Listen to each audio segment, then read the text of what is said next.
Happy Monday, everyone. It is July 17, 2023. It is a beautiful day. It's about 1 p.m. now. We're having a special series that is a collaboration between various organizations, the Desert Rose Baha'i Institute, Clearwater Baha'is, and we are here today with Violetta Zane as one of our speakers. Violetta, welcome. We're so happy to have you. We just want to give a quick introduction right before we begin. So Violetta is loading up right now the utteranceproject.com. It's a really amazing space where you have a few Baha'is who have just volunteered to put the writings in a very, very intimate context where the reader can listen to the word as it was written and as it is pronounced. And with that, you can see the translation to the language that you speak. In this case, we have it in English. I understand different languages will eventually be made available, but for now, it's into English, and you're able to really hear the word as it's spoken and understand what it's saying as translated while it's being spoken. That being the case, Miss Violetta Zane is an artist and graphic designer. She works for a family school in Pointe-Noire in the Republic of Congo. In 2020, Violetta and Adib Musumian, another gentleman who's not here with us at the moment, launched the Utterance Project, a YouTube channel and website dedicated to sharing the beauty of the utterances of Baha'u'llah, the Bab, and Abdul-Baha in the original Persian and Arabic, with English subtitles and transliteration. Violetta is the author of 3 illustrated chronologies on the central figures of the Baha'i faith. The first, which we're going to look at today, is the primal point. The second, the blessed beauty. The third, and very beautiful, the extraordinary life of Abdul-Baha. You can find all of these publications and the 3 chronologies at www.theutteranceproject.com. Now, this is a beautiful collaboration that has been started with Mr. Peter Terry, who's working with us to get these presentations up right now through the Desert Rose Baha'i Institute. We really thank the Desert Rose Baha'i Institute for making this program available, where they are trying to really deepen all of us in these amazing concepts. In this case, the primal point. So without much further ado, Miss Violetta Zane, welcome. We're so happy to have you. How are you over there? I'm well, thank you. I'm very well. I just arrived in France, and I just flew in from Congo, and I am so happy to be here. And I think that Jeremiah is going to be sharing the screen for us because my iPad just died. So there you go. So the primal point is, it's a work of a lot of research, but also a lot of art.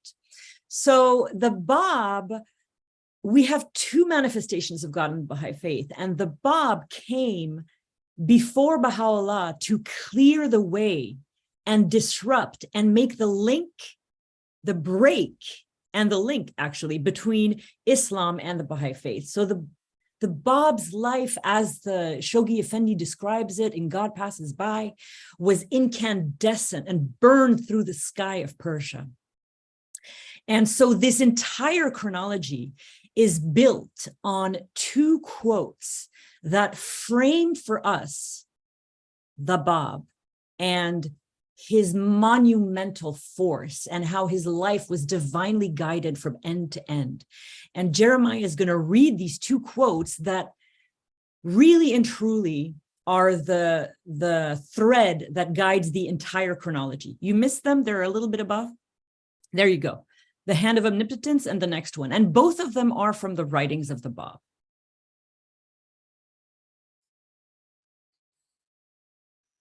I am the mystic fane which the hand of omnipotence hath reared.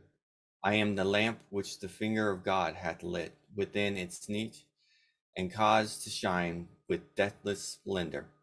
I am the flame of that supernatural light that glowed upon Sinai in the gladsome spot, and lay concealed in the midst of the burning bush. The substance wherewith God hath created me is not the clay out of which others have been formed. He hath conferred upon me that which the worldly wise can never comprehend, nor the faithful discover. I am one of the sustaining pillars of the primal word of God. Whosoever hath recognized me hath known all that is true and right, and hath attained all that is good and seemly. And whosoever hath failed to recognize me hath turned away from all that is true and right, and hath succumbed to everything evil and unseemly. Okay, can you scroll up to the top? I want to talk about the first card, what part 1 is about.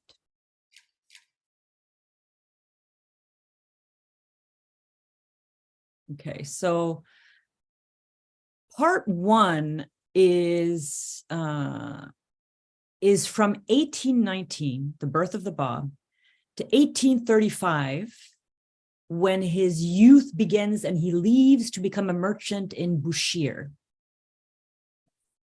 And I made an extra special effort in this chronology to develop the Bab's childhood and birth, his adolescence, his youth and his work experience, his marriage, his household, his wedding, his life with Khadija Bagum, his life as a father, his life with his mother, as much as I could before the declaration, because we often start with the declaration, but we have to understand who the Bab was, what kind of child he was, what kind of person he was, all of the wonder of what God gave us as the Bab in order to appreciate what the rest of his life means from the declaration forward. So we can scroll down to the very first image. These are sections you see on the side. So they're color-coded by location. So the purple is always Shiraz, and the black is always something devastating. So this number 5 here is the death of the Bab's father. But we're going to go to part 1. And part 1 is, first, before we start the birth of the Bab, I wanted to say that because the Bab was such a force, such a break, you know, his first revelation period was interpretive, all about the Quran. The very first thing we have of the Bab is a commentary on the Surah of Joseph. So the first part of everything he revealed had 100% everything to do with Islam, because he was talking to Muslims. He was preparing them for Baha'u'llah. And because of that, I want this presentation to be different. We're not going to just listen to me and then have questions at the end. I want you to speak up, just like the Muslims spoke up to the Bab, just like they asked him questions, just like they requested him to reveal a surah on this comma or this dot under the B, you know? And this chronology is artistic. So you're going to see a lot of pieces of art that I am not going to explain. And if you want to know what they are, you should just unmute and ask. Otherwise, I will go to the next section.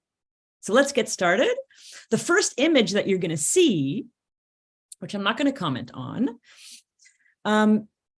is the background for the story of this birth of the Bab on the 20th of October, 1819. Now, in the Islamic calendar, we have the twin holy days because 2 years before the Bab in Tehran, 900 kilometers away, or 560 miles, a baby was born who would be Baha'u'llah. And 2 years later, one day before Baha'u'llah celebrated his second birthday, the Bab was born. So 2 babies who were both manifestations of God, both born on the soil of Persia, 560 miles away from each other, and their destinies will be intertwined. We're going to see this throughout the chronology in several ways. Their lives, their words, their revelation, their interactions with the letters of the living, their deeds, their writings, their teachings are going to be almost like a dialogue. Baha'u'llah will speak so much about the Bab in later years. But for now, Baha'u'llah is 2 years old almost, and the Bab is just born. And he belongs to a family that is widely renowned for its nobility and pure lineage. He is of absolutely pure lineage through both his mother and his father. The Bab's ancestors are traced through 12 centuries directly to the Prophet Muhammad himself through his grandson, the Imam Hussein. Imam Hussein was the third Imam of Shia Islam, and he was the son of the Prophet Muhammad's daughter Fatimah.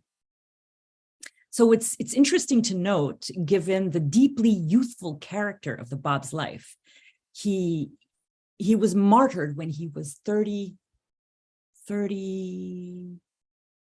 Oh, I'm losing my math. If someone can help me while I make this point. His life was cut very tragically short, that the Prophet Muhammad had described the Imam Hussein, the ancestor of the Bab, as the leaders of the youth of paradise. So this theme of youth, there's only two manifestations of God that were executed. They're martyred. Jesus Christ at the age of 33, and the Bab at the age of 1819, 1844? 31. 31. Thank you very much. 1819 to, yeah, okay. 30, yes, that's right, 31. So what about the Bab's parents, his mother and father? So his father's name was Sayyid Muhammad Riza. He was a local wholesale merchant working in Shiraz, and he dealt in cloth. His wife, Fatimah Bagum, and him had lost children in infancy, which is a parallel with the life of Baha'u'llah. Baha'u'llah's parents also lost children in infancy before Baha'u'llah was born. Sayyid Muhammad Riza's home was located between the houses of two of Fatimah Bagum's brothers, the Bab's maternal uncles, who are going to play an enormous role in the Bab's life. So Sayyid Muhammad Riza and Fatimah Bagum, the Bab's parents, and their baby, the Bab, who was just newborn, are between the residence of Haji Mirza Sayyid Ali, who is the middle uncle, and who is going to become the Bab's guardian after his father's passing, and the house of Haji Mirza Sayyid Muhammad, the eldest uncle. And the Bab was born in the upper chamber of his father's home, in a room on the northwest corner of the building. For the first few years of his life were complete joy. His mother was so happy to have a baby, and her days were filled with the responsibilities of motherhood. So we can go to the next image. And this is... You have control now of my screen. Oh, I can't. I'm sorry. Because I am controlling something else. Okay. And I can't control both. So you're just going to have to go from image to image until we put our heads together and find a better solution for tomorrow, okay? Is that okay? Yes, of course. Okay, all right. So the next image should be filling your screen with something green. And we're just going to pause here after the birth of this baby and really take stock of what just happened. What is the station of the Bab? And the only person who can tell us anything about this is Shori Effendi. So 1,249 years after the birth of the last manifestation of God, the Prophet Muhammad, the world witnessed the birth of two manifestations of God within a span of 2 years. And the Bab introduces us to the station of the Bab.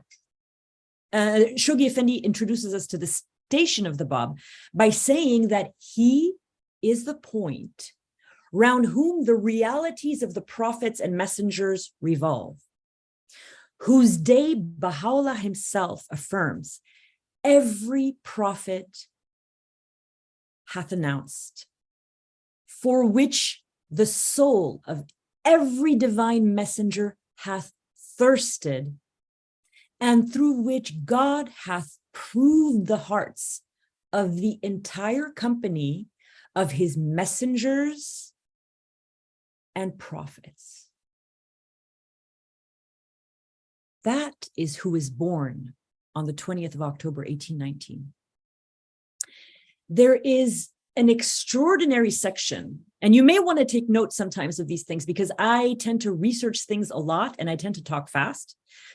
And you're welcome to send me emails after. I will put my email, I will give it to you. You can write to me and tell me. And you can also go to this chronology yourself and find all the details that I'm telling you now. It's all already printed on there. But there is a very amazing letter that Shoghi Effendi wrote on Nowruz 1932, 21st of March, 1932, called The Golden Age of the Cause of Baha'u'llah. And he dedicates a long section of that letter to the Bab station.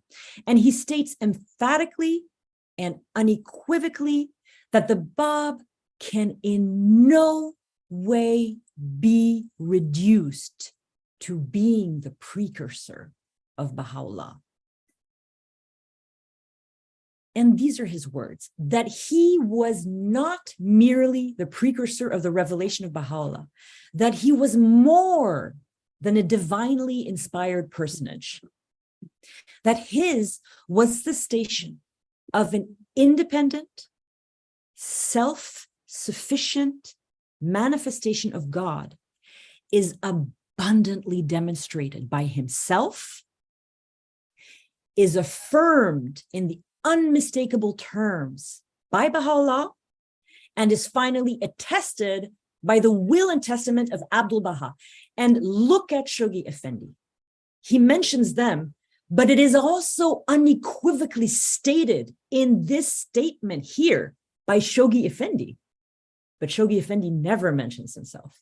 But this has to be said because Shoghi Effendi puts things in perspective for us in a way nobody can ever do again for us. There is another passage in God Passes By, written 12 years after this one, where Shoghi Effendi revisits his description of the Bab and adds, the promised Qaim, he who ariseth, the Sahibuz Zaman, the Lord of the age, who assumed the exclusive right of annulling the whole Quranic dispensation, who styled himself the primal point from which have been generated all things. These are the words of the Bab. The primal point from which have been generated all created things, the countenance of God whose splendor can never be obscured, the light of God whose radiance can never fade. There are more, but I just want to finish with one tribute that is absolutely stunning and that is given to the Bab by Baha'u'llah himself in the Kitab-i-Iqan, the Book of Certitude. No understanding can grasp the nature of the Bab's revelation, nor can any knowledge comprehend the full measure of his faith. All sayings are dependent upon his sanction, and all things stand in need of his cause. All else save him are created by his command and move and have their being through his law. He is the revealer of the divine mysteries and the expounder of the hidden and ancient wisdom. So you can move on to the next image. This one is about the fulfillment of prophecies that come with the Bab. And I'm going to give you a taste because there is homework in this class, and there are so many references to the prophecies. I want to give you a little taste and incite your curiosity to go and read all the prophecies on the website itself. So the Bab's life is at the meeting point. If you can imagine sort of the confluence of the two great prophetic cycles that were bestowed by God on humanity.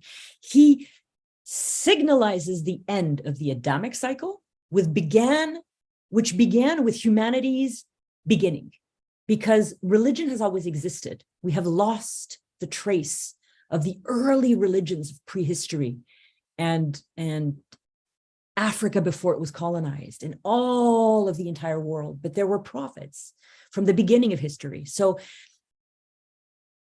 the Bab ends the Adamic cycle, which began with humanity. And he announces the beginning of the Baha'i cycle, which is destined to last 5,000 centuries. And his ministry as a manifestation of God is unparalleled in the annals of all manifestations of God, for its intensity, for its barbaric end. And like the Guardian says, he was like a comet that seared and burned through the darkest of the nights of Persia, a lost, dark Persia, and showed the way, indicated the way to the revelation of Baha'u'llah. And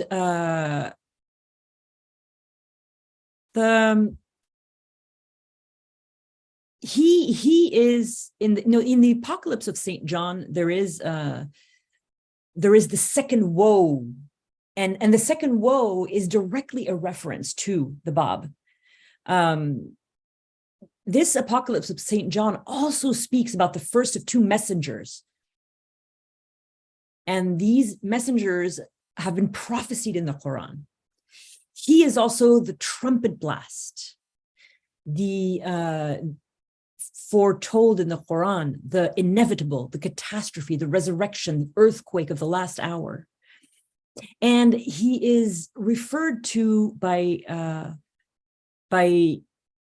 prophesied in the books of Daniel and confirmed by Jesus Christ. He is like the clear tokens that have been sent down, the spirit that has been breathed. So the souls have woken up and the heavens have been cleft. All of these are references to the Bab. And mind you, there are more references to Baha'u'llah. The entire Old Testament is all about Baha'u'llah. And then there are so many prophecies about specific things that I will let you discover. Now we can start in earnest with his babyhood.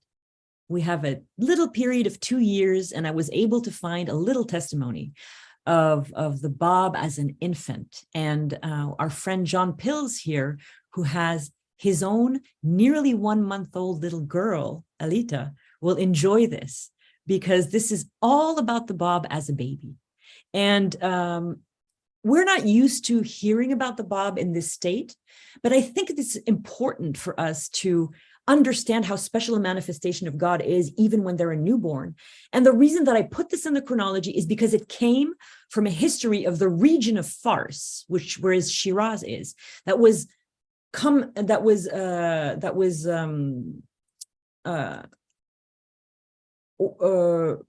requested by the Guardian in the 1930s. He requested so many deeply knowledgeable Persians to write basically the biography of their city. And all of these are untranslated, most of them. Only a rare few are translated. And most of parts of the history of Shiraz and Fars is translated into English. Thank goodness. It's extraordinary. Please find it and read it. It's freely available on Baha'i Library online. So from the moment the Bab was born, he was unlike other infants, a fact that his mother, Fatime Bagum, often recalled. He was not a perpetually hungry, fussy, or loud baby. He was always, always serene. He never made a noise. He suckled only 4 times a day. And in the most extraordinary way, he was an incredibly gentle baby, and one could never tell from looking at the child if he was suckling or not. His mother was amazed, but she was also, like any young mother, completely panicked and very preoccupied. And she became anxious, and she told herself, why is this child not like other children? Perhaps he has some illness that prevents him from desiring milk. But then Fatime Bagum reasoned, and she reasoned her anxiety away, a very modern thing to do. And she concluded on her own that the Bab did not have an illness, because if he did, he would be agitated and not restless and not perfectly calm. And Fatime Bagum also said that his extraordinary nature as an infant carried on through the weaning period. Most babies become difficult or throw tantrums when they stop breastfeeding, but the Bab was exemplary. And Fatime Bagum would say, I was most thankful that now that the exalted Lord had granted me this one child, he was gentle and agreeable. So we are jumping a little bit, because we don't have that much information on the early infancy of the Bab, to 1824, the story of the bathhouse roof collapsing. So one day, the Bab's father and his maternal uncle, Haji Mirza Sayyid Ali, took the Bab with them to the bathhouse in the Bazar Moor quarter of Shiraz.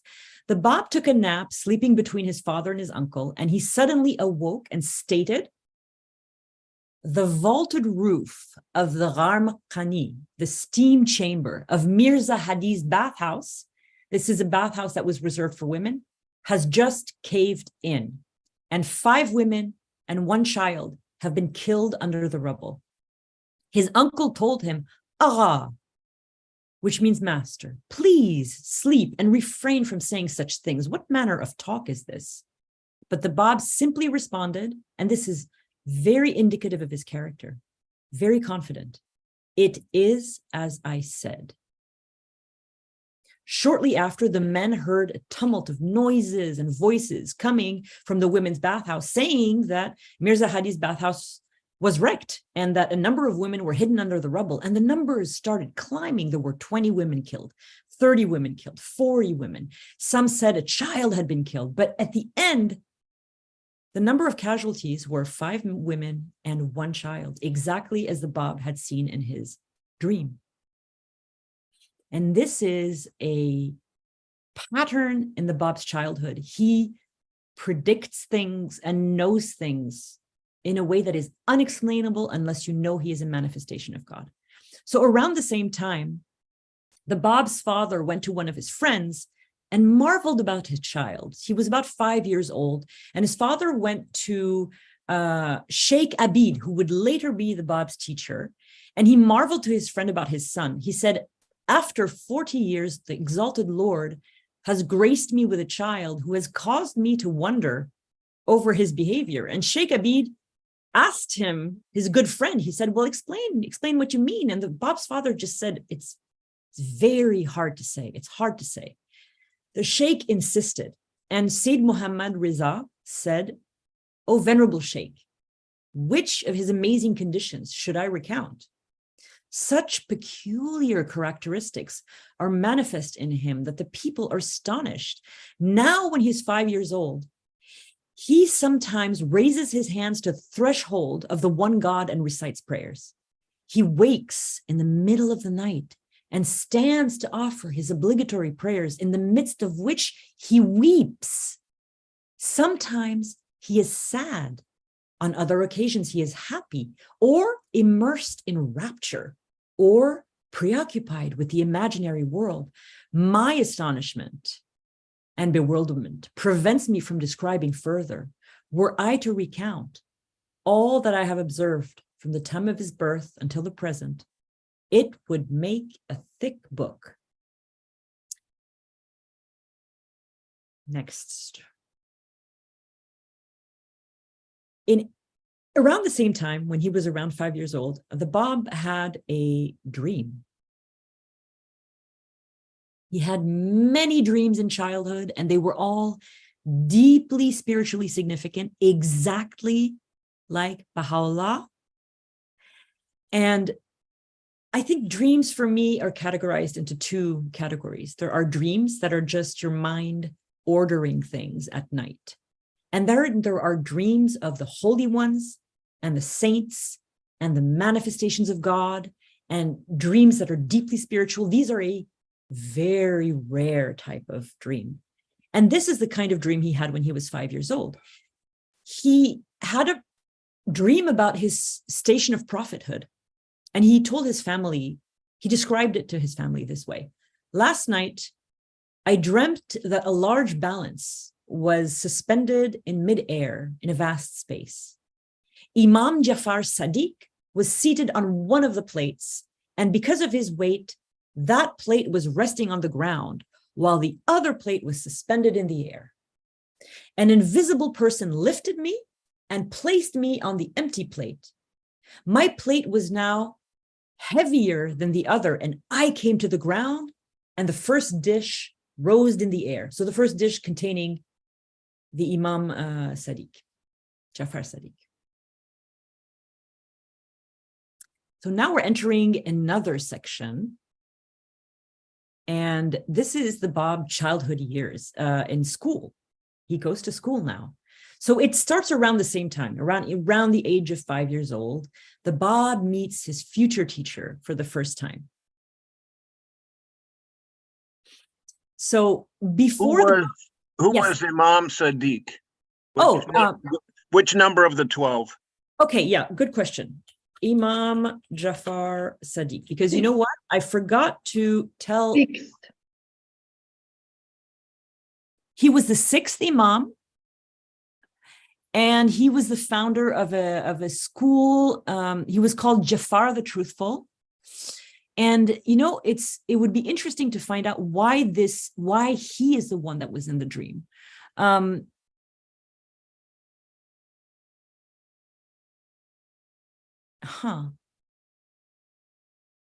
He is extremely important as a transmitter of tradition and as a teacher for the Sunni scholars. Now, if anybody knows anything about Imam Jafar Sadiq, please contribute, because I have to admit, I forgot to study why the significance of that in his dream.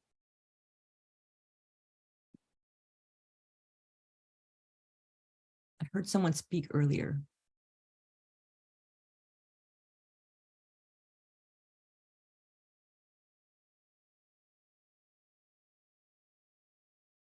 So we'll look it up and I'll try to find an answer, and then we'll meet up tomorrow and I'll give you an answer for that. I'll write that down on my notepad here. Jafar Sadiq. Because, you know, anything that I learn new, I will add into the chronology. So that's just wonderful for me. So before he began attending school, at the age of 5, his family agreed to introduce him to his future teacher, Sheikh Abid, who was a devoted Sheikhi, and so a follower of Sheikh Ahmad, who left many, many, many writings about the twin manifestations, about the Bab and about Baha'u'llah. And he was in Iran when they were both born. He was in Persia when they were both born. And so he had a very well-renowned school that was in the poultry market of Shiraz, the Bazar-e-Morg.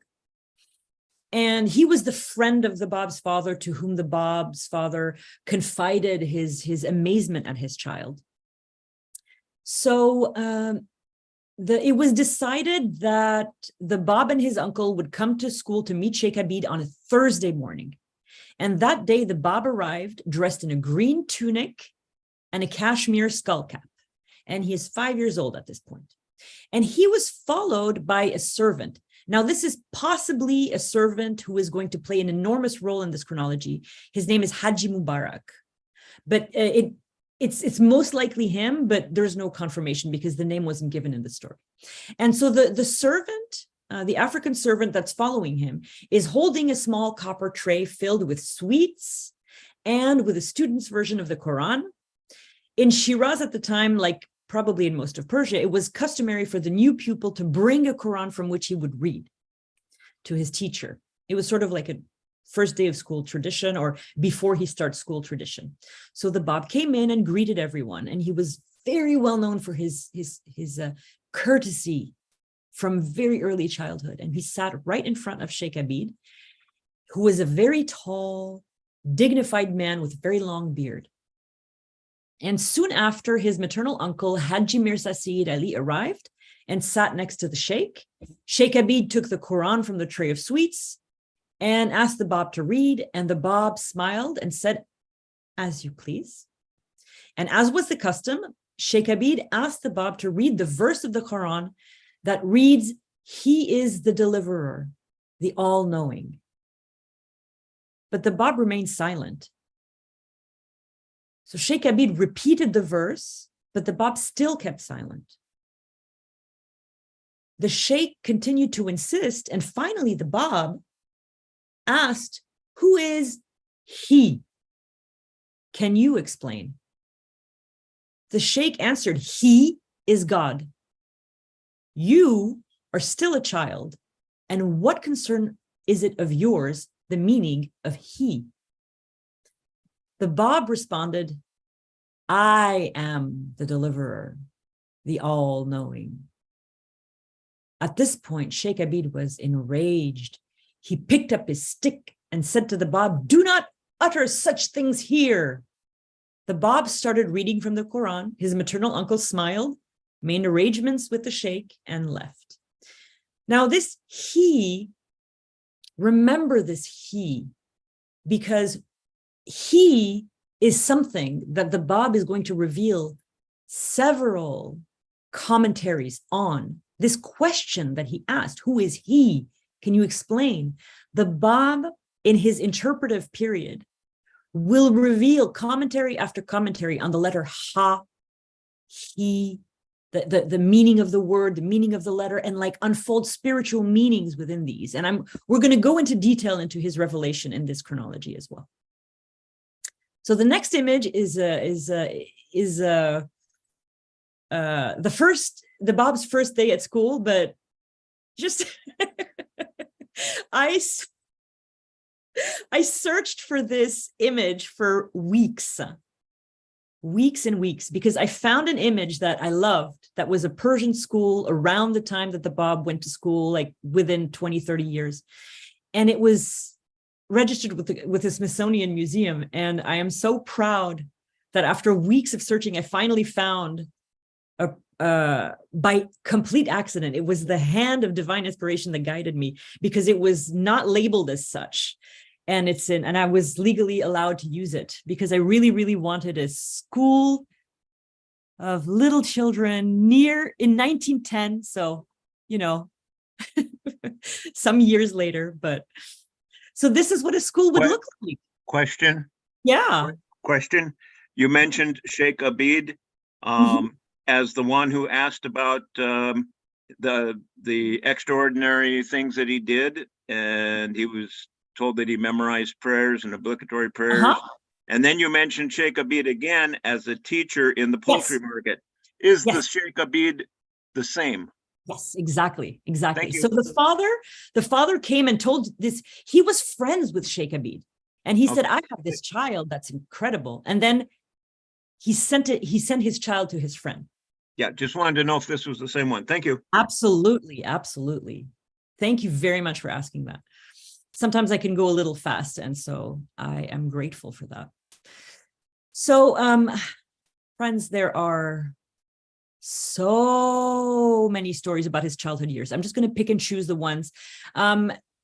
You can go down, Jeremiah, to the one that says, after 1824, I could fly up beyond the throne.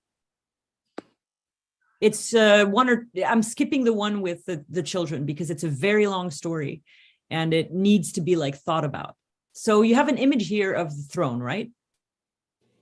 So I love this one because it's a parallel with Baha'u'llah. There is a very clear documented instance in the childhood of Baha'u'llah, which you can read in the other chronology I wrote on Baha'u'llah, in the first part of that chronology. It's an amazing story where Baha'u'llah has a powerful experience of prophethood in his childhood that was triggered by a very tragic and bloody story in Islamic history. And his transfiguration in childhood lasted 12 days, the exact same number of days that his revelation lasted in the Siyat Chal, when he actually revealed the revelation from God. So that's a fantastic story. And if you want, I can copy the link and place it in Zoom, if I can do two things at once. Let's see, chat. And this is the story on the transfiguration. That is from another chronology, but it's really interesting and it's not very well known. And I think it's extremely important because it's clear proof that Baha'u'llah had an experience of prophethood. He knew he was a prophet as a child. And can you imagine having that knowledge? And so there is not such an obvious account in the experience of prophethood in the Bab's childhood, but it is abundantly clear from his early omniscience, from his powers that were obvious, from his innate learning, from his innate knowledge, from his extraordinary piety, from his ability to determine the sex of a child infallibly from infancy almost, that he had direct contact with prophethood from his earliest years. And this story is complicated. I'm going to have to explain one term in it because it is proof of his foreknowledge of his station, because it touches one of the most mystical concepts of Islam, which is Arsh, which is the image that you see here. It was very hard to find an image because it's this almost like they're very ancient images, because later on in Islam, it was you wouldn't depict these things. But Arsh is the throne of Allah, the throne of God. And before I tell you the story about the throne of God, I have to just set the concept of Arsh, the throne of Allah, the throne of God, in sort of the right mystical context. So the throne of God is the reigning center of God in the Abrahamic religions. So Judaism, Christianity, Islam. This throne is reported by various holy books to reside beyond the seventh heaven. And in Judaism, Micaiah, Ezekiel, Zechariah, and Daniel all speak of God's throne. In Christianity, the throne of God is described in several forms, including the throne of David, the throne of grace. Sometimes it is a description of heaven as the throne of God. And there are several more descriptions of the throne of God in Christianity. If you go to a reputable Bible website and you put throne of God, you will see many results. In Islam, the concept of the throne of God becomes more mystical. It's not just a place where God dwells, but rather it's an elevated realm. It's located above the highest heaven, and it envelops all the heavens and the earth, surrounding all systems, and it's created by God as a manifestation of his power. And so in this description, you're starting to see the way that we are familiar with the next world, with all the kingdoms of Hahut, Lahut, and Jabarut, the way that Baha'u'llah speaks about them. Islam is similar. It's starting to be more clear about what the throne of God is, how mystical it is. And so in the Islamic conception, the throne of God is a symbol of God's power and authority. It's like the most extraordinary, the vastest of all of God's creations. It's a mystical creation that enshrines the ultimate glory of God. And it's also the arena of the first manifestation of divine will and command about anything material and spiritual worlds. So the opposite of Arsh is Farsh, ground. And one of the things you have to understand about Persian and Arabic is that they are not normal languages like English, because we have Arsh, so we have throne of God, and then we have Farsh, and for us it's ground, right? So it's throne of God and ground. But then in Arabic is Arsh and Farsh. So you see that man did not create the grammar of Arabic. or Persian. The Bab was the first manifestation of God in history to use Persian as a language of God. Until the Bab, it was Aramaic, and then some languages I don't know, and then Arabic.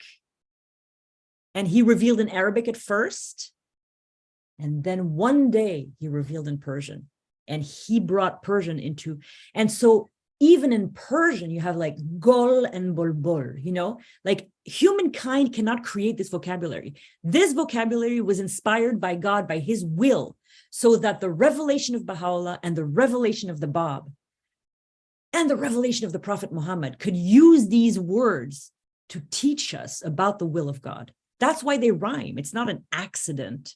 They didn't choose two words that rhymed. The whole language was created for the purpose of divine revelation. We're just humans using it badly. Question? Arsh and Farsh, we call the ground and the rocks and things, and Arsh Ala and all those. Wonderful. I never knew Arsh and Farsh are like, you know, opposite than each other. Thank you. It's like the hidden word where it says, treasure the companionship of the righteous and eschew all companionship with the ungodly. I don't know if it's in Arabic or in Persian, but it's oh gosh, what is it? It rhymes, and I just forgot. Ashrar and Abrar. Yeah? Yeah? Yes, Ashrar and Abrar. Yeah, Ashrar are people that are really bad. Abrar are friends, right? Yeah. You see that?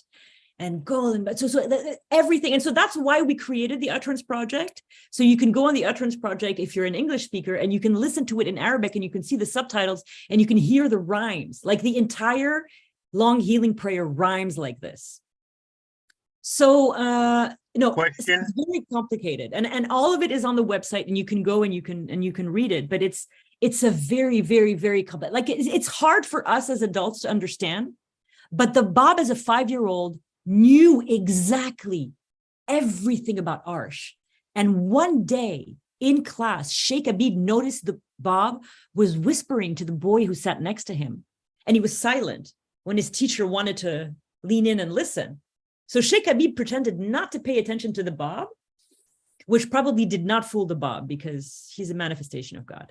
But he exerted himself to listen to what the Bab was saying, and he heard the Bab say to his friend, I am so light that if I liked, I could fly up beyond the throne. Would you like me to go? And when the Bab said, would you like me to go? The Bab made a movement from the ground that caused his teacher to smile in wonder and amazement.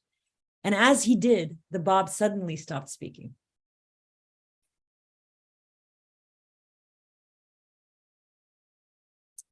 So Jeremiah, we can scroll down a little bit, down up until... we want to stop at actually the next one is really important. This is the Bab's innate knowledge of writing. No one ever taught the Bab how to write. He knew how to write. He was born knowing how to write. Every day in school, the Bab's students, the Bab's fellow students practiced their handwriting and their calligraphy.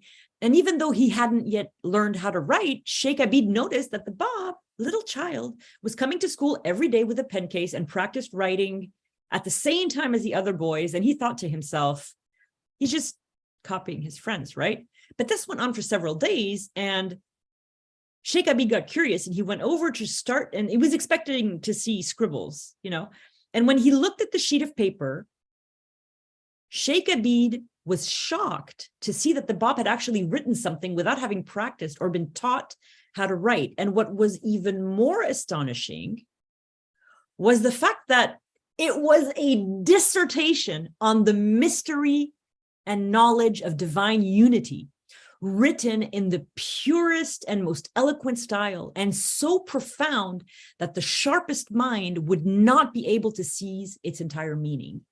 Now, something I discovered that blew me away and brought me into sort of like a heavenly realm was the fact that this teacher, Sheikh Abid, apparently kept these very early writings of the Bab because two Babis, Agha Sayyid Yahya and Mullah Sheikh Ali, were able to see them with their own eyes, and they testified that Sheikh Abid had 4,000 verses in a style which was written as if it was nearly identical or exactly identical to the Bab style of revelation after his declaration.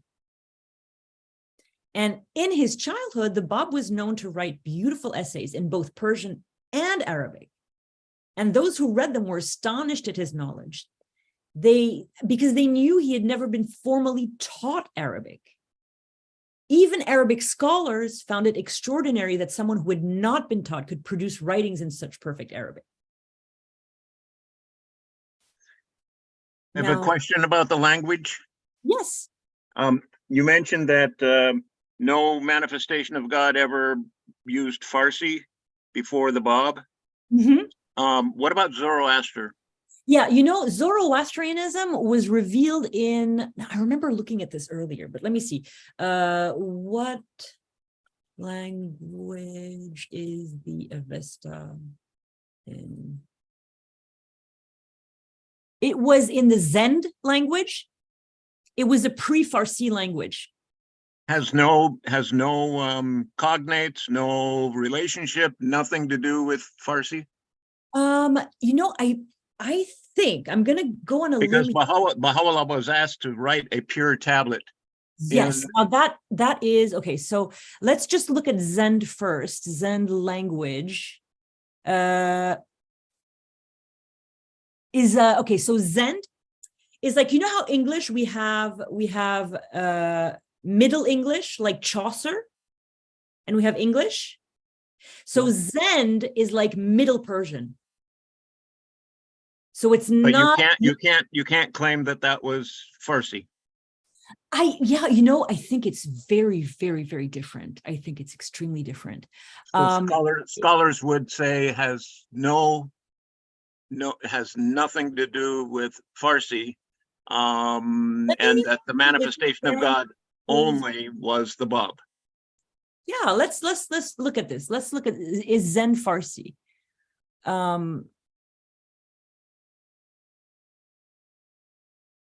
How similar is Avestan to Farsi? Avestan and Old Persian. But it has moved very far. So it's very, very distantly related. So okay. So we can confidently tell people that the Bab revealed in Farsi and Zoroaster did not. He revealed in Zend and Avestan. The language is Avestan, and then the holy book is the Avesta.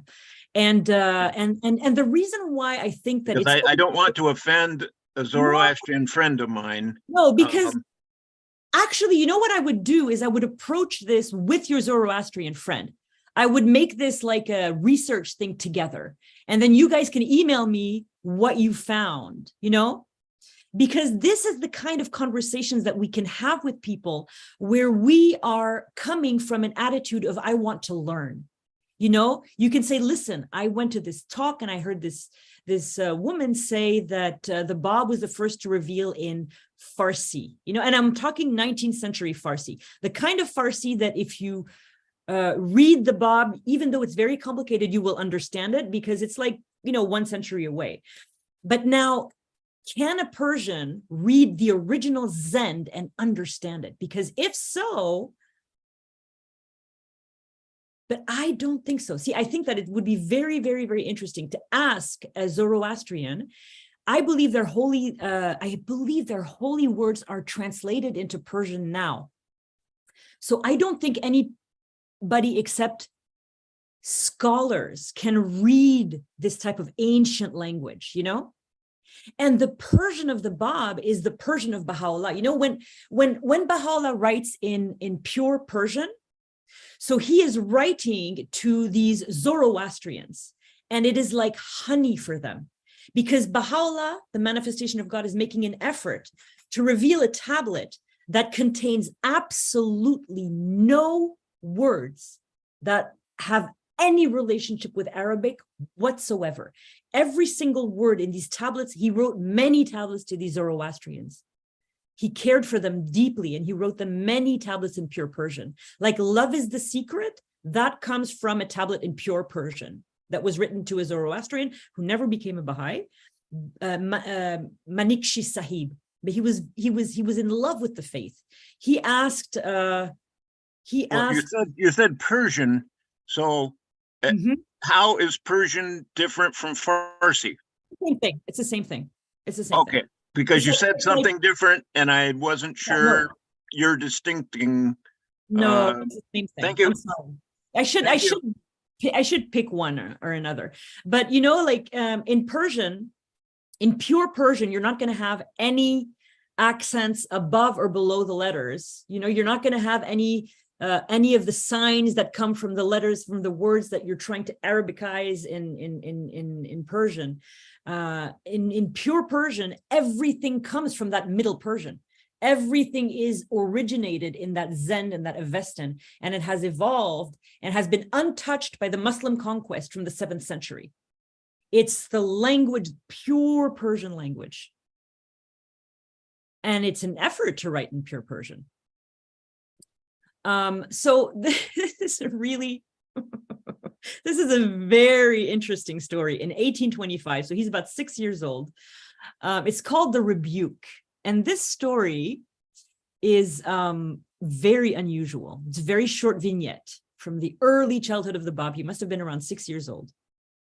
And just shows his station, really. So when the Bab was about 6 years old, his mother reprimanded one of the servants in the household after she had already performed her ablutions for the sunset obligatory prayers. And the Bab said to his mother, "Beloved mother, would it not be well to repeat the purifying ablutions before praying, that the rebuke may not tarnish thy prayer?" So it's just something that you have to sit with and just think, what a complex train of thought, that you may tell this story to some people who don't have an understanding of the divine or the spiritual worlds or the sanctity of prayer, and they would never understand, well, what do you mean? Why did he say that? What was the point? But if you're somebody who lives in who has a spiritual belief, you understand that what the Bab is saying to his mother is something so complex. He's talking about an abstract shadow on your ablutions that would obscure the purity of your prayer ascending to God. I mean, it's incredible. It's incredible, absolutely incredible. So this is something that I just absolutely, is such an answer to me as a Baha'i. Ever since I can remember, I had always been frustrated. Yes. I like to point out something, and it's just a matter of just reflection and meditation for later for everyone.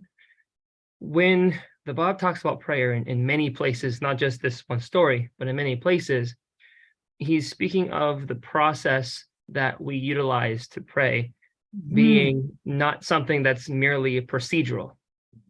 And to make it extremely clear, because I don't need to say it in my words. This is Abdul Baha's words explaining just Islam in general. If you look at the explanation in some Master questions pertaining to the interpretation of the Book of Revelation and how he talks about the Umayyad Caliphate and all that after practically he's explaining the subject of the two witnesses, Muhammad and Ali, and the public nature of showing the carcasses in the public view and all that. He speaks as clear as I can see in the writings that I've read personally to explain the nature of this dead in everything but procedure. That was how religion was carried forth. Yes. And this story of the Bab speaking to his mother about this ablution and then not praying until she does it again as a matter of a logical fallacy. It's something that actually when you look at logic, it's very, very basic. It's not complex. And the reason it's very basic, it's that what's the purpose you're doing something? Is the purpose you're doing something merely to fulfill a ritual? Then yeah, it's complex to someone if they'd never understood that the basis of a spiritual message is not just filling in something to say you've done it. It's not just checking a box to say I did it. It's a matter of embodying what it stands for. Mm-hmm. So to sum up, and actually to build on what you said, it's important what you said, because what we're doing here is like we're having a conversation about the Bab. That's what this whole thing is. And what's important is what John just said is basically that what you see, the seed, the fully formed tree in the childhood of the Bab, about this manner of prayer and purity and prayer and God and this, that is going to be a huge part of his revelation. That's John's point, really, is that in his infancy, you can already see the Bab as the Bab. You can't just think it's a child. It is not a child. The same way Baha'u'llah as a child is not a child. Their souls are pre-existent. They have been together. When they are put on this earth as babies, Baha'u'llah and the Bab had been together from the beginning of time around God as pre-existent souls. All the souls of the messengers have already been created from the beginning of time. And so that's the whole reason that I really wanted to spend time on the childhood, because it is so exciting to revel in it and spend time on it and not hurry through it, you know? And so the thing that was a huge, I am just, you know, I think all Baha'is love questions, because even in their childhood, Baha'u'llah and the Bab asked so many questions. They always got in trouble for asking questions. And a lot of Christians who are now Baha'is got in trouble in Sunday school for asking a lot of questions. And a huge part of our holy writings were answers to questions. The Bab's and Baha'u'llah's. The Kitab-i-Iqan, the entire book of certitude, is a 48-hour, revealed in 48-hour masterpiece on 4 questions from a maternal uncle of the Bab. And I had questions. I never liked this idea that people say that the Bab's father died when he was a baby, when he was 2 years old, when he was 5, when he was 7, when he was 9, when he was 10, when he was 12. And it always frustrated me, because the historians would say, you know, we don't know when his father died. And I read cover to cover Abbas Amanat's Resurrection and Renewal, his PhD thesis, and people, ooh, that is a piece of Baha'i scholarship that is absolutely incredible. And you can take Abbas Amanat's word to the bank. And Abbas Amanat tells us that the Bab's father passed away in 1826. So the Bab's father, who we've already seen, Sayyid Muhammad Riza, we have a little idea of him. We don't have much information about him. He was a local merchant, a local trader. He was not a big merchant like his brothers-in-law, the brothers of his wife Fatima Begum. They were international merchant. We are going to go into detail about what they traded, when, where, how, everything. I'm going to tell you everything I found out about that. But this was not the father of the Bab. The father of the Bab was a local trader who specialized in cloth. And even though he wasn't very prosperous, he had inherited a small fortune, and he had a house and a shop in the trading house at the Bazari Vakil, where the Bab's uncles go and where the Bab will soon be going after he leaves school. When he married Fatima Begum, Sayyid Muhammad Riza married into a family of big merchants. They are called Tujar. And And he left enough savings to support Fatime Begum and the Bab when he died suddenly in 1826 at the age of 49. And Abbas Amanat believes that it was during one of the cholera outbreaks in the province of Fars. The Bab's father died when he was 7 years old. And Fatime Begum's role in the Bab's upbringing became crucial. At the time, according to Islamic law, it was obligatory for a man to be the legal guardian of an orphaned minor. And Fatime Begum was, in fact, a single mother. That is a very important term. It's a modern term that describes perfectly Fatime Begum and the Bab. She was a single mother. It is a term that a Baha'i historian, Bahariye Rouhani Mani, the author of an extraordinary history book called Leaves of the Twin Divine Trees. It is a biography of every single woman closely associated with the Bab and Baha'u'llah, their mothers, their cousins, their aunts, their daughters, their sisters. It is a lot of material from that book made it into this chronology, because to look at a manifestation of God through the eyes of the women around them is to add so much human texture and dimension to their lives. It becomes so soft and beautiful and emotional and extraordinary. That book is a work of art.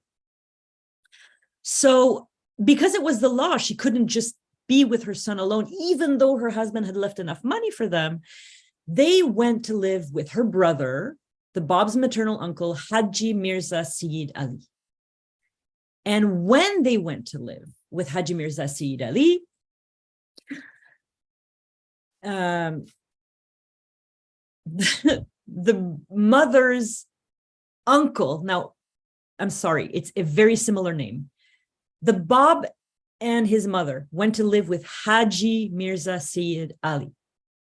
The mother's uncle was Mirza Sayyid Ali. And he lived in the house next door to them. And one of his daughters was named Khadija Begum. And she was 2 years younger than the Bab. And the two children would grow up together as playmates and later marry.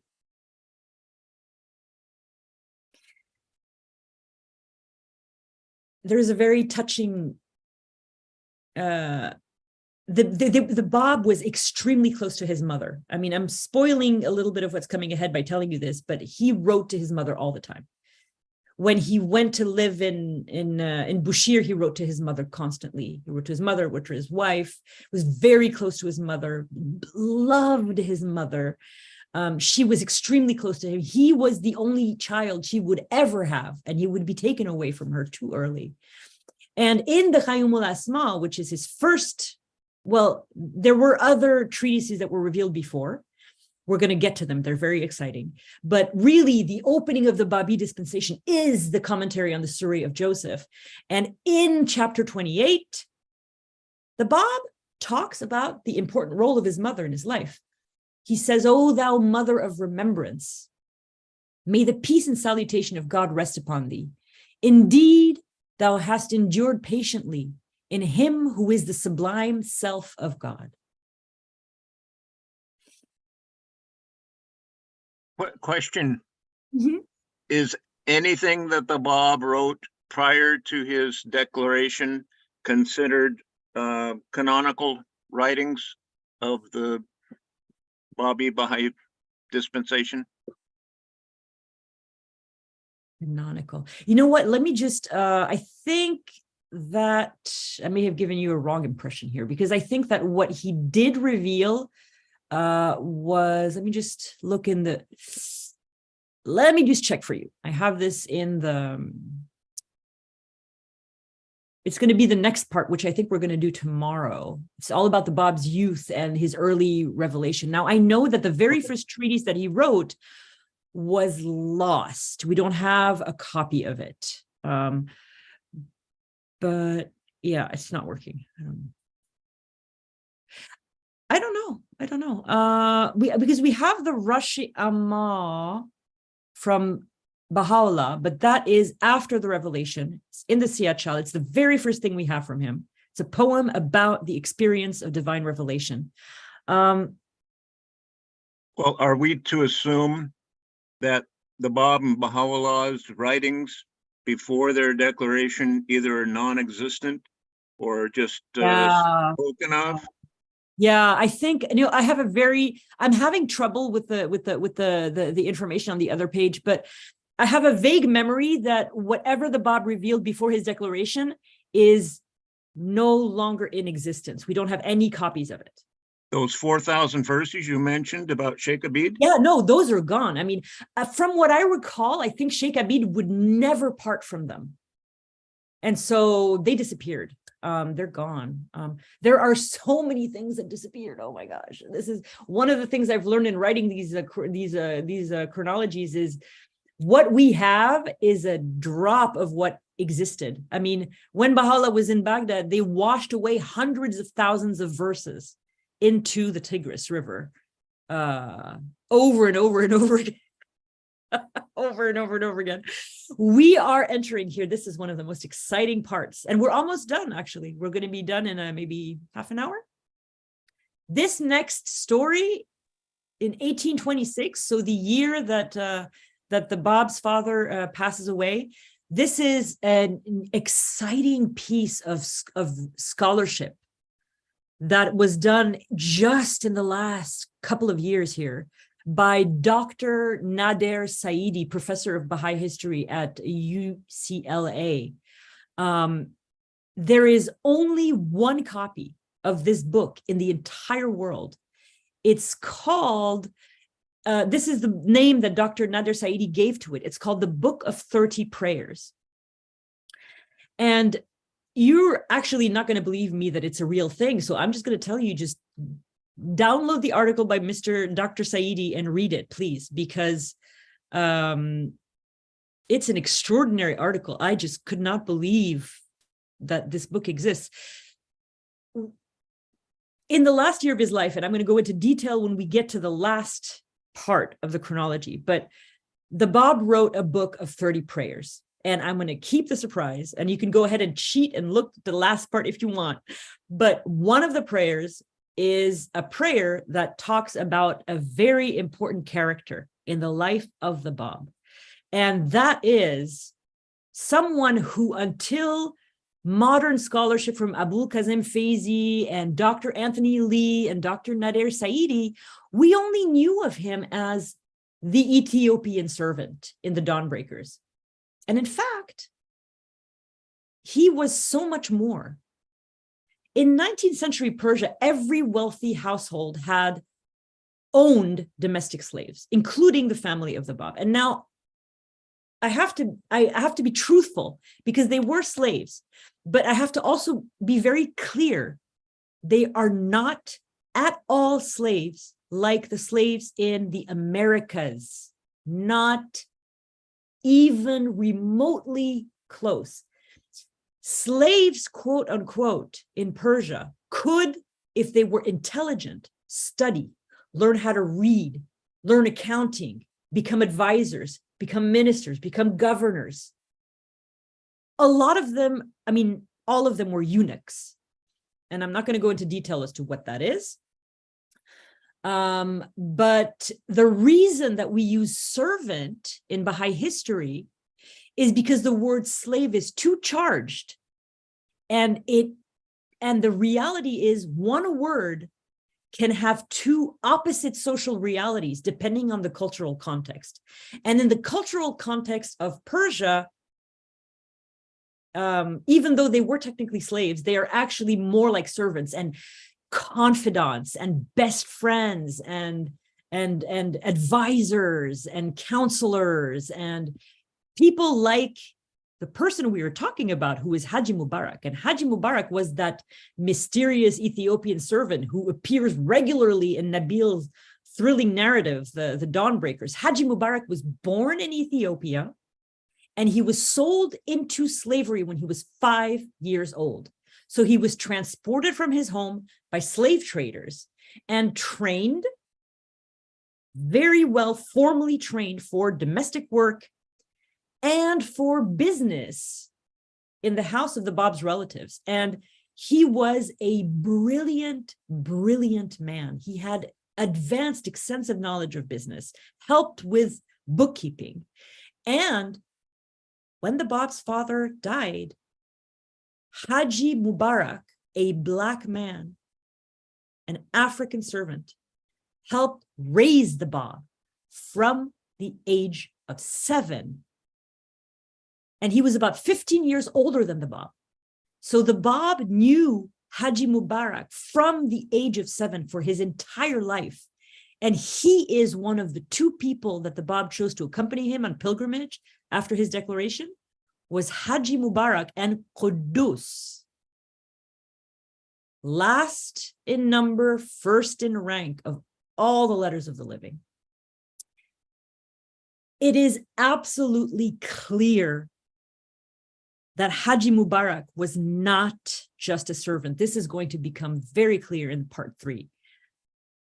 In this book of 30 prayers, the Bab talks about Haji Mubarak. He talks about his African servant, the manifestation of God, speaks about him in exalted terms, about his special love and kindness towards the Bab when he was a child. And he calls Haji Mubarak several times, he who raised me.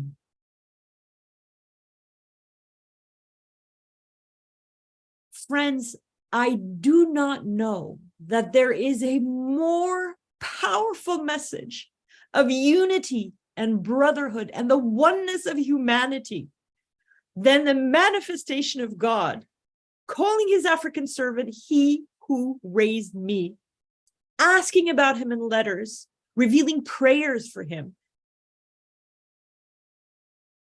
such as this one. Send down then upon me, O my God, when I was 7 years old, and upon him who raised me on thy behalf, whose name is Mubarak, that which beseemeth the splendors of the sanctity of thy loftiness and the wonders of the might of thy revelation. And later in the same prayer, Bab remembers that Haji Mubarak made him a bow, and I'm crying because this is just the year before he was martyred, that he's revealing these prayers and remembering his whole life. It's so touching. Think of him in prison in Azerbaijan. And he is doing this. He is revealing these prayers and he is remembering Haji Mubarak, and it's his last birthday.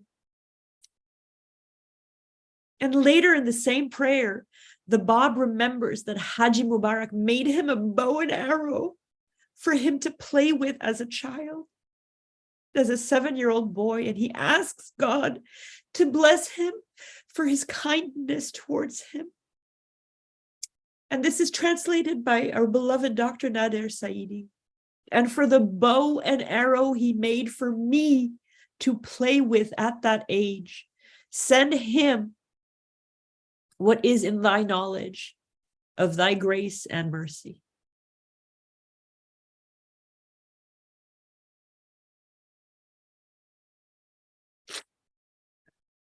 Sorry.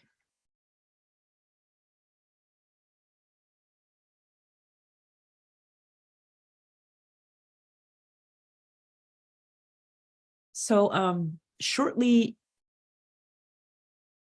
after, this is the famous story that we know so well. The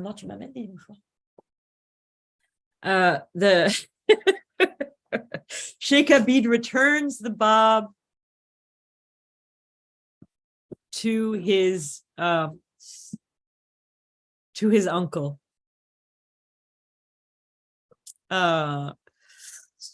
Another event happened that is very long to explain, and Sheikh Abid just had, I guess, a moment of reckoning, a moment of clarity, and he said, I don't think there's anything else I can do. The Bab's explanations to this answer was so fluent, they were so knowledgeable, they were so novel. He just felt compelled to take him back to Haji Mirza Sayyid Ali.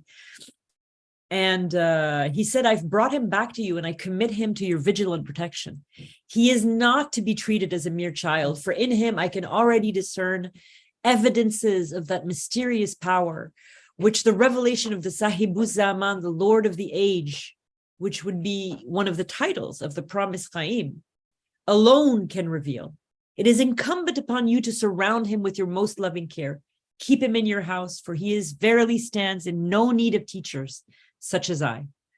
So Haji Mirza Sayyid Ali, who would later become not only a believer in the Bab, but would go all the way to Azerbaijan to see him and would be martyred in Tehran. At the time, he was just speaking to his nephew, and he said, have you forgotten my instructions? Have I not already admonished you to follow the example of your fellow pupils, to observe silence, to listen attentively to every word spoken by your teacher?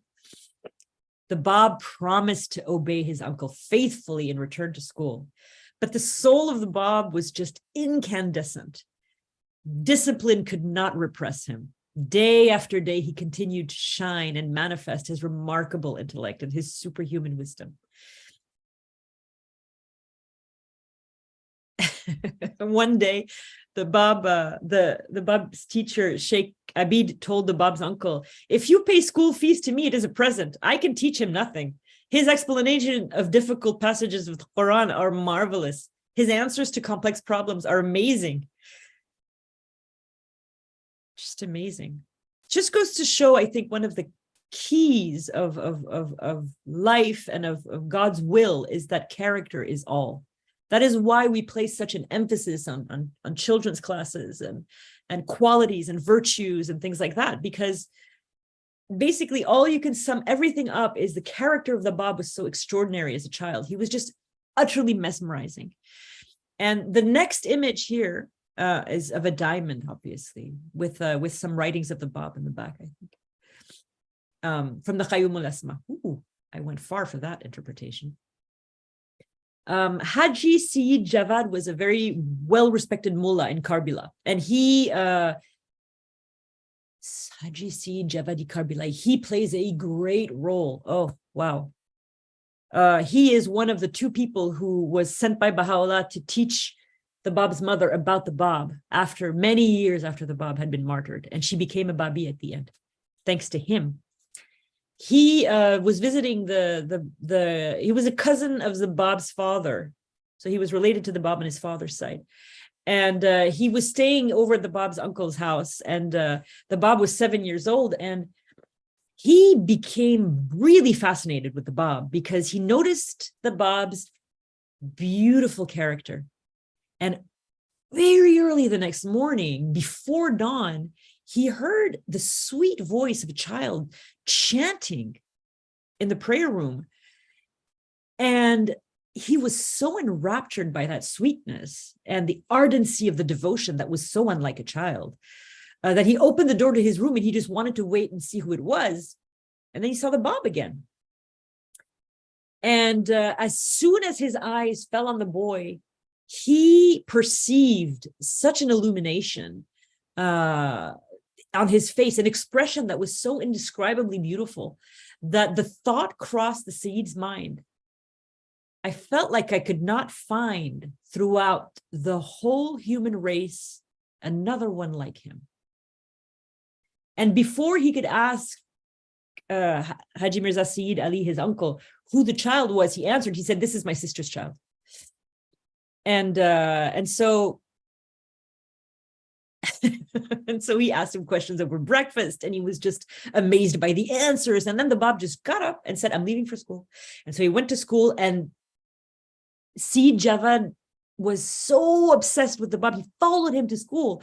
And Sheikh Abid was surprised to see this very well-known scholar of his caliber come to his school unannounced. And he said, no, I haven't come to see you. I followed this little child. And he turned to the sheikh and asked, what do you think of this boy? And the Bab's teacher said, what are you asking me? This child seems to me ready to proclaim, to give out a message to the world. what can I say about this child? You see that this child comes to my school as a pupil, but in reality, he's my teacher and I'm his pupil. During class time, he says so many wonderful things and goes into so many deep and important questions that I have never heard anything like it in all my life. When the children go out to play, one sees him sitting there reading most important writings. If the children insist that he play with them, he goes and engages them in a way which they do not understand. Then he slips away and returns to his work. See, Javad went back to the uncle's house and his admiration was just increasing and increasing. And he became such an ardent believer and a believer in Baha'u'llah. Devoted does not begin to describe Sayyid Javad Karbila. So he recounted to the uncle everything he'd learned. And the uncle said, you know, I hear so much about this boy, yet if I told anything, people would say, he likes to speak well of his nephew. Being the uncle of the Bab would be quite something. This is one, I'm going to break my rule and say, guys, this is actually the Bab's calligraphy exercises from childhood when he was 10 years old. So after 1826, 1827. Unbelievable. We have that. This is why Baha'i history can recreate a person. We have these things.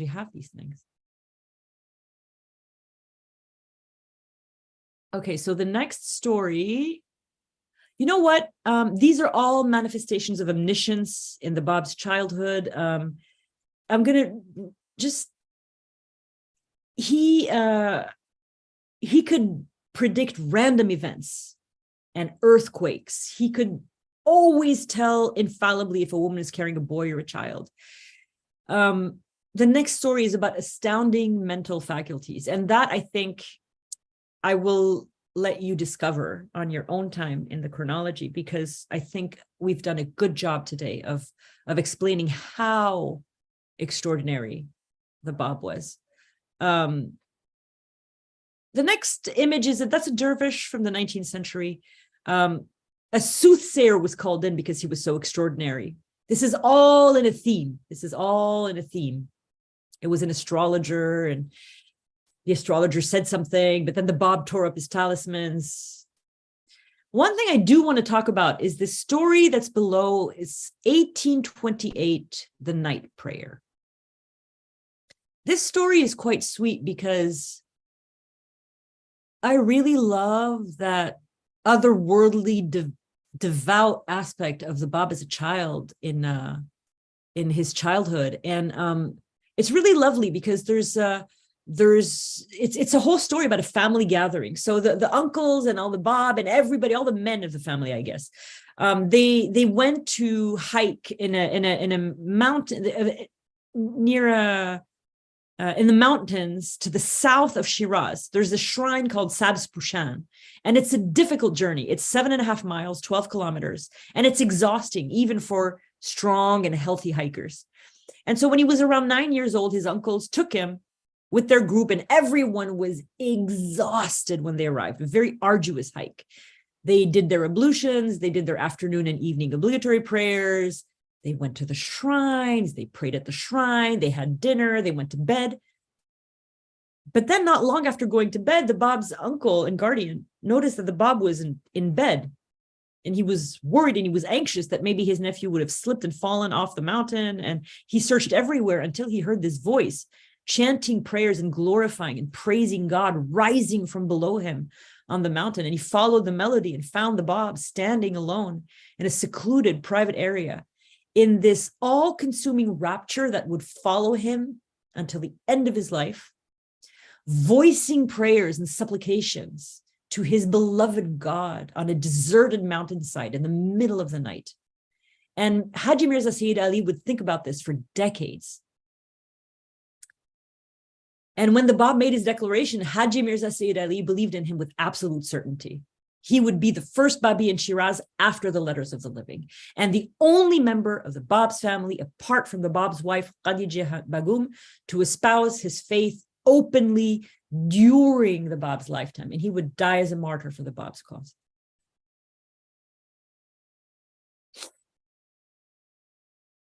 So this one, I wish to be like my grandfather. That's similar to I Will Fly Beyond the Throne. It's about his ancestor, Muhammad. He wants, and his sort of like his prophethood.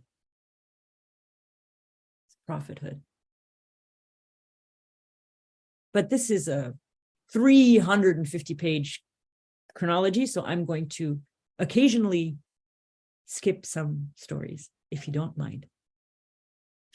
So we're going to end here with the adolescence of the Bab, starting actually not in his adolescence, starting in when he was 10, because that's when he was taken out of school at the age of 10, despite Sheikh Abid's protestations, because he was such a brilliant, amazing, extraordinary child. Can anyone hear me? Did my volume go down by accident? Is my volume okay? Yeah, it's fine. I can hear you. Okay, great. Thank you. So between the ages of 10 and 15, and so this is, I love this. I found this. I love that I found this. This is the exact bazaar where the Bab had a shop, and his father had a shop, and all his 3 uncles had their shop. That is where he worked. So that is the Bazaar Vakil in Shiraz. And this is, this is pretty contemporary. Huh? Jeanne de la Foix, she went there in the 19th century. So maybe a couple decades. So between the ages of 10 and 15, the Bab began learning the family trade, spending hours in the bazaar in Shiraz and not engaging in trade yet. From this time, we have, so when we say we, let's assume we're talking about the World Center. We have archives of commercial accounts in the handwriting of the Bab from the age of 10 to 15. So he dutifully helped his uncle with his work and spent the rest of his time in meditation on the holy books. And obviously he grew to be a young man, like 10 to 15 years old, of loving and gentle character. And he was loved by everyone universally. People would use the word heavenly to describe him. And this is how he was described by people in Shiraz in his teenage years. This youth who walks with a dignified and serene step, who is of so shining a countenance and withal so beautiful, and moreover greatly learned in the sacred writings. And when he was 15 years old, the Bab left Shiraz for Bushir to become a merchant. And that is where we're going to end today.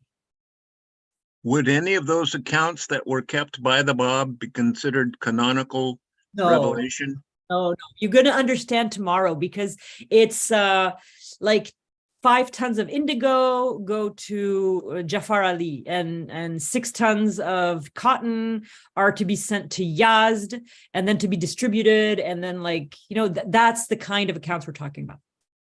How can something written by the manifestation of God not be considered scripture? Yeah, because you have to also allow them the human experience. You have to give it to them. When Asiye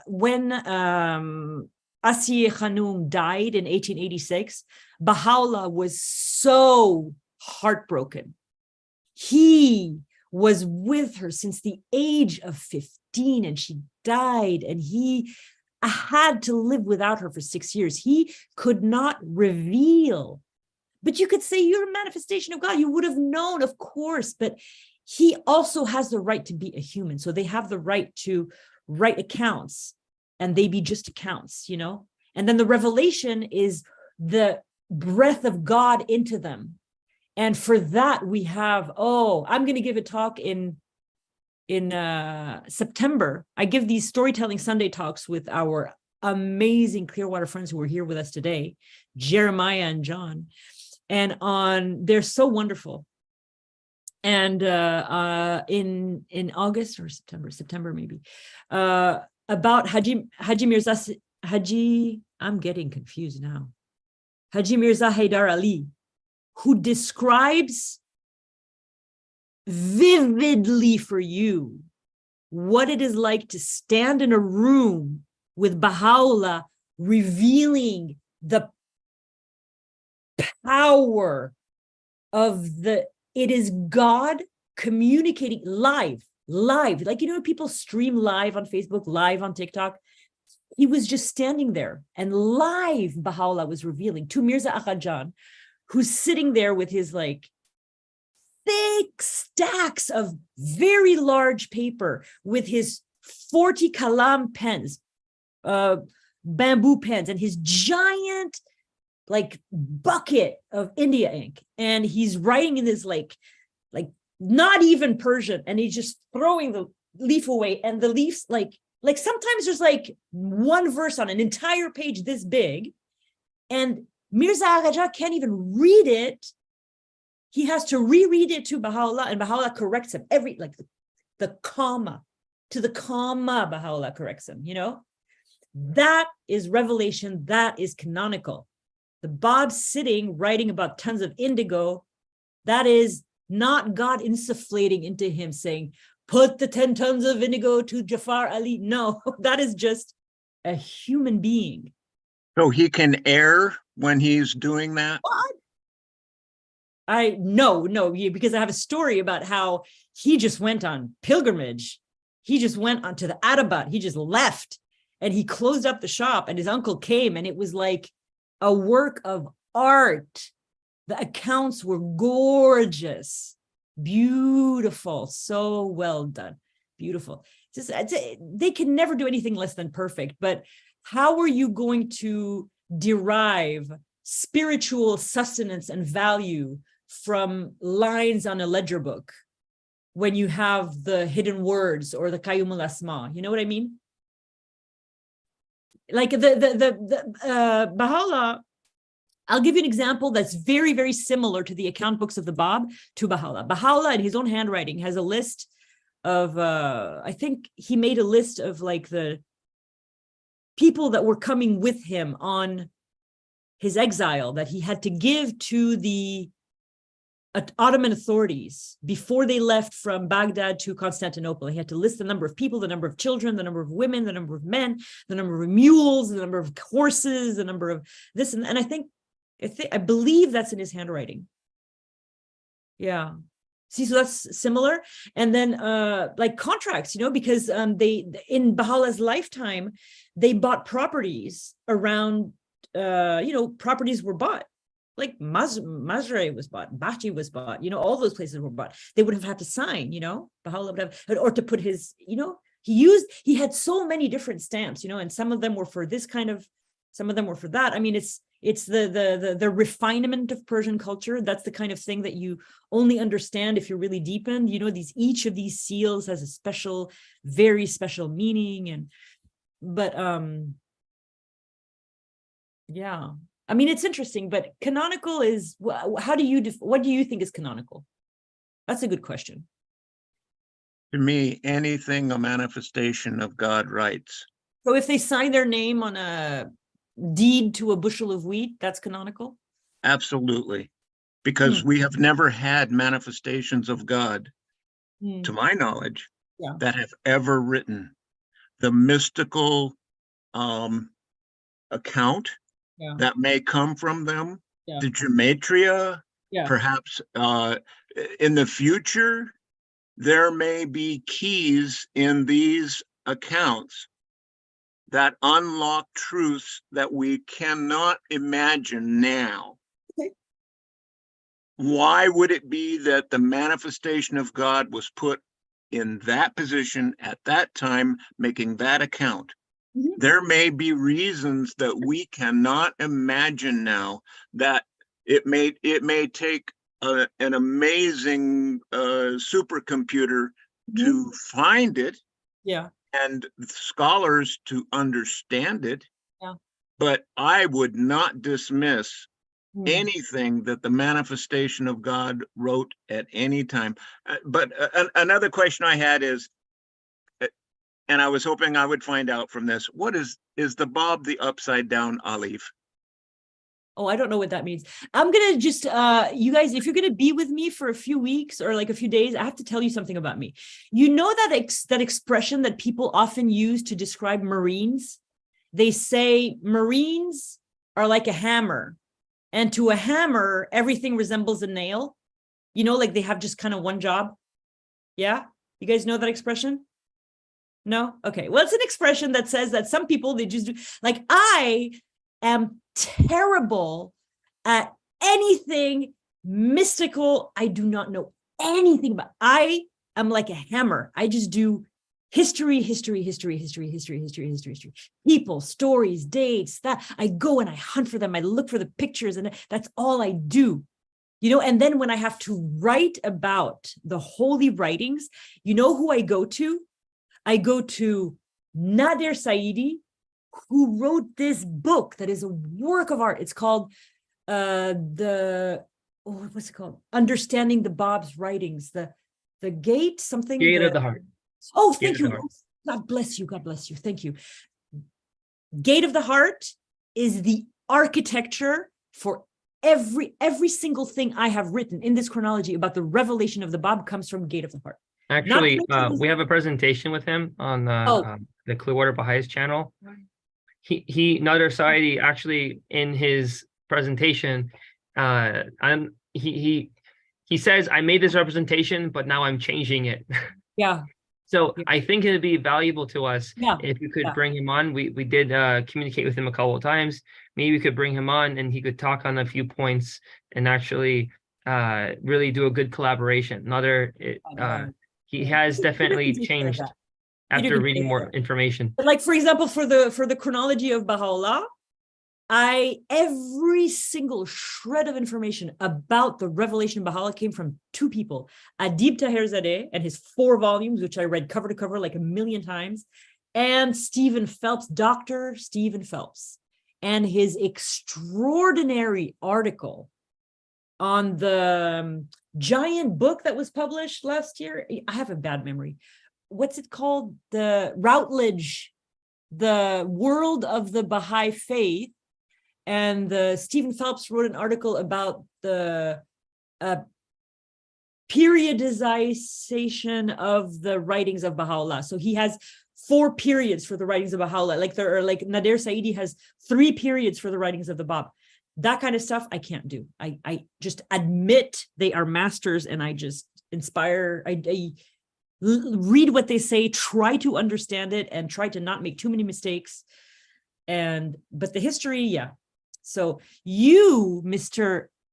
Joseph, you seem to be a very mystical person, and so I will promise you, I will never agree with you. I will never debate you ever. I think that you are probably right about the canonical and we are at such an early stage. We're so close to the revelation. We have to treat every shred of information that we have as precious and sacred, and possibly something that could teach us so much, right?